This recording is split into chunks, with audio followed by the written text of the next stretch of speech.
Kembali di The Prime Show with Aiman, saudara. Hari ini Rafael Alun Trisambodo, ex-pejabat pajak, diperiksa Komisi Pemberantasan Korupsi terkait kejanggalan harta kekayaannya yang fantastis, senada dengan kecurigaan Pusat Pelaporan dan Analisis Transaksi Keuangan (PPATK). Menteri Keuangan Sri Mulyani juga sempat mengatakan harta kekayaan Rafael doesn't make sense, tidak masuk akal. Bahkan sejumlah kendaraan mewah tidak terdaftar dalam lembar harta kekayaan pejabat negara LHKPN Rafael. Jeep Rubicon yang dikendarai Rafael di hari penganiayaan David bernilai seharga 1,7 miliar rupiah. Ada pula Harley Davidson yang kerap dipamerkan Mario Dandi di media sosialnya, berkisar di harga 1,1 miliar rupiah. Kendaraan lain yang juga dipamerkan Mario adalah motor Triumph Cafe Racer yang harganya berkisar 0,5 miliar rupiah lebih. Eksklusif, saudara, saya menelusuri rumah mewah Rafael di kawasan Permata Hijau, Simpruk Suite yang dijadikan rumah singgah saja. Saudara, berikut penelusuran eksklusif saya. Saudara, saya berada di kawasan Permata Hijau, Jakarta Selatan, dan di belakang saya ini adalah rumah duta besar dari Republik Mozambik. Dan di sebelahnya ada rumah yang diduga dimiliki oleh Rafael Alun Trisambodo, pejabat eselon 3 Direktorat Jenderal Pajak yang telah mengundurkan diri. Anda bayangkan seorang pejabat pajak ya, eselon 3, bukan eselon 2 atau eselon 1, memiliki rumah di kawasan yang paling elit, di kawasan elit Jakarta Selatan. Ini adalah kawasan elit Jakarta Selatan, Permata Hijau. Dan kawasan paling elit di sini, salah satunya adalah di Simpruk Suite, Simpruk Golf. Saya akan menuju ke sana, dan ia memiliki rumah seluas 670 meter persegi lebih. Harganya Anda tahu berapa di sini? Nanti saya akan buka datanya. Saya akan ajak Anda untuk melihat ke sana. Saya mencoba untuk masuk dulu, saudara. Apakah saya bisa untuk masuk? Karena saya mendapatkan informasi bahwa rumahnya ada di dalam, di Jalan Simpruk Golf 13 ini.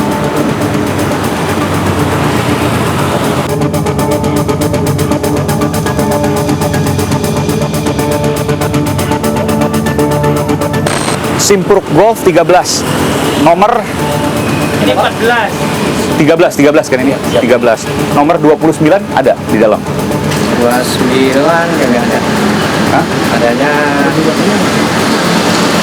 paling kecil itu kan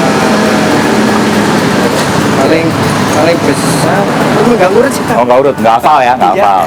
Pak, di sini banyak yang kosong tapi rumahnya nggak ditinggalin atau ditinggalin cuma ada asisten rumah tangga. Gitulah. Oh, jadi cuma supir mungkin sama asisten rumah tangga misalnya, nitip mobil doang gitu ya. Biasanya siapa Pak yang tinggal di sini, Pak? Siapa sih ada, cuma jarang. Oh, pejabat ada tapi jarang. Emang ada siapa Pak di sini? Pak Rafael Alun? Lalu itu enggak salah mana? Masa nggak tahu? Orang belum dengar. Ya dengarnya di aja, ada berita-berita aja. Oh iya, tapi pernah kesini nggak? Nggak pernah ada kedengeran nama Pak Rafael Alun gitu misalnya? Belum, enggak hafal ya. Atau anaknya? Nggak hafal gitu. Bener. Ya, Tapi bos-bos kan biasa keluar masuk kan. Oh. Ini bener apa bohong nih Pak? Nggak pernah dengar nama Rafael Alun di sini? Ya, sementara belum ini. Ya denger ini kemarin ada. Ada rumahnya di sini tapi? Ya. Ada. Rumah singgah aja katanya sih. Oh, singgah aja. Oh. Berapa kali kalau singgah Pak di sini Pak?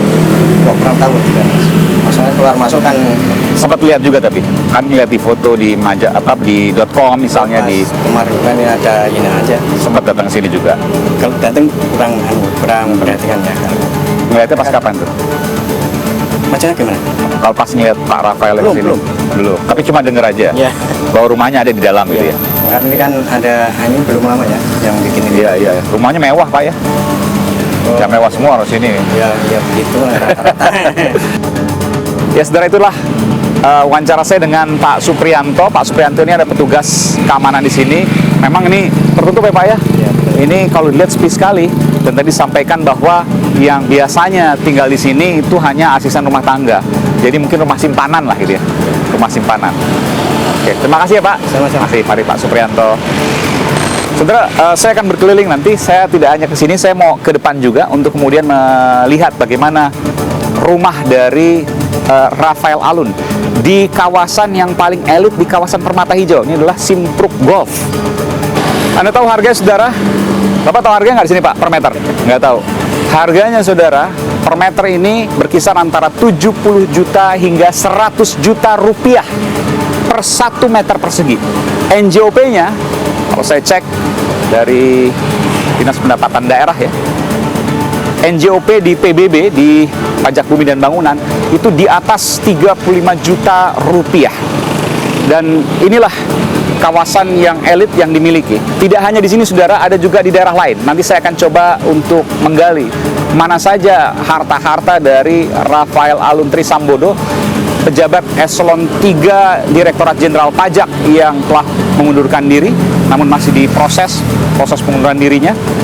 Memiliki harta di sejumlah daerah, tidak hanya di Jakarta, di kawasan elit, tapi juga di Indonesia, di daerah lain. Ada di Manado, ada di Timoho, Yogyakarta, dan lain sebagainya. Saya akan berkeliling untuk melihat bagaimana situasi di kawasan mewah ini di Permata Hijau, Jakarta Selatan. Saya ke sana, saudara.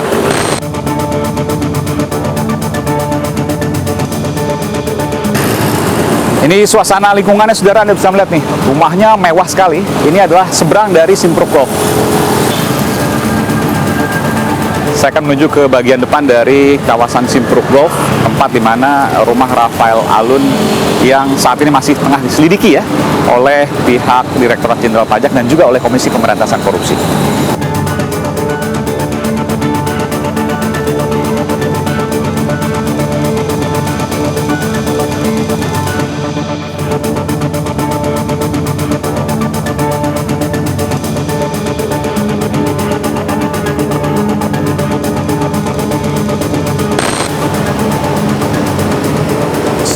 Saya berada di kawasan Simpruk Golf di Jakarta Selatan, saudara, kawasan Permata Hijau ini. Permisi, Pak. Iya. Boleh masuk ke dalam nggak, Pak? Kalau untuk masuk ini dalam rangka apa ya? Peliputan. Oh iya, Pak Skandar. Boleh, Pak. Ini ada motor mau keluar tuh. Saya di sini, Pak, boleh ya? Mau ncar sini, oke. Pak Sukandar, Pak. Iya. Pak Sukandar, kepala security di sini, Pak ya? Saya iya. Oke. Di sini aja, Pak. Mau depan, sini. Ya. Ini ada rumah Pak Rafael Alun di sini ya? Ini rumah singgah kayaknya. Rumah singgah. Oh, Kayaknya dia nggak pernah ada kita. Kita nggak Oke. tahu karena kita baru 5 bulan di sini. oke. Masuk 5 bulan. Taunya rumah singgah di sini dari mana, Pak? Kemarin kan supir-supirnya ada. Oh, ada berapa supirnya? Satu. Pakai mobil apa? Mobil plat merah tuh, Pak. Plat merah. Plat merah tapi punya rumah di sini. Oh, saya nggak tahu. Kali itu saya nggak tahu. Oh, plat merah ya. Plat merah. Ini rumah, ini kan kawasan yang paling elit di Permata Hijau, Pak ya? Nggak tahu saya. Iya. Harganya tahu nggak, Pak, berapa? Waduh. 100 juta per meter persegi, Pak. Kita nggak ngerti, Pak. Iya, oke. Ya, tolong ya. Oke. Jalan dengan- Makasih ya, Pak ya. Makasih Makasih. Ya, saudara, itulah yang saya dapatkan di sini. Memang ini kawasan yang paling elit di Permata Hijau ya, salah satu yang paling elit dengan harga hingga 100 juta rupiah per meter persegi. Saya mendapat informasi bahwa Rafael Alun Trisambodo memiliki rumah di sini seluas 670 meter lebih. Artinya 67 miliar rupiah harga jual rumahnya. Dengan NJOP tadi yang saya sebutkan di atas 35 juta rupiah per meter persegi. Kalau seandainya Anda bisa melihat sana, menabrak palang pintu otomatis, mobil motor wajib membayar 5 juta rupiah. Ini luar biasa. Dan lingkungannya memang lingkungan yang paling elit di sini. Dan ini adalah satu-satunya di Permata Hijau ya, yang one gate security system. Ya. Dan tadinya memang ini umum, ya, tapi kemudian dibuat one gate security system seperti ini, dan rumahnya juga luar biasa. Tadi saya nanyakan ada mobil dengan plat merah lalu lalang karena dianggap sebagai rumah singgah dari Rafael Alun Trisambodo. Saudara, saya tidak berhenti di sini. Ada harta kekayaan lainnya yang juga masih misterius yang diduga dimiliki oleh Rafael Alun Trisambodo. Saya sebutkan, selain rumah di kawasan Simpruk Permata Hijau, Jakarta Selatan, ada juga, saudara, harta-harta lainnya. Saya akan tampilkan, saudara, di layar televisi. Pertama, rumah tinggal mewah Simpruk Suite, Jalan Simpruk Golf 13 ini. Ada nomor 29 Jakarta Selatan. Ruas rumahnya 676 meter persegi. Kemudian ada kos-kosan di Jalan Mendawai, Blok M Kebayoran Baru, Jakarta Selatan. Ini pun merupakan kawasan elit, saudara, di Jakarta Selatan.